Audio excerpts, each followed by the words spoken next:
Did you ever have an interview like one of those high power people that you have interviewed that you were like, "Ooh, this one's intimidating or hard?" I think there was probably just one because the way that you prepare to do these things is number one, you cannot get intimidated by them because you're doing your job and they're doing their job. Yes. So yeah, they represent a country and I represent an audience and a network.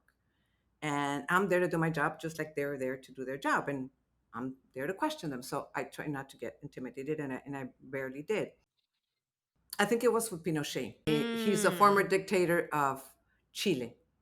And the Sí. reason why it was intimidating is I didn't even know we were going to have the interview until the day before.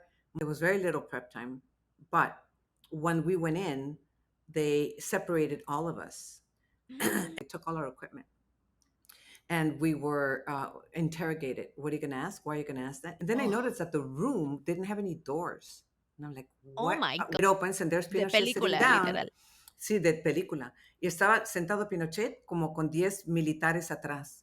Whenever you do interview Claro. head of state, you have the person with their communications team, and then you have me with my producer and my crew, and that's it. And here you have a bunch of military people in the back, and they wouldn't let us use our equipment, and we insisted, no, no, no, no, no, no, no, we have to use our equipment. So finally, they said, okay, you can use your equipment also.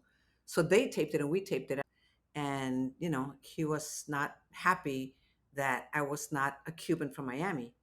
And then he said, "Are you Mm. Cuban from Miami?" And I said, "I'm from Miami, but I'm not Cuban." And then he turned around and he said, "Me dijiste que era cubana de Miami." So his Exacto. his answers were very muy cortadas, very curt.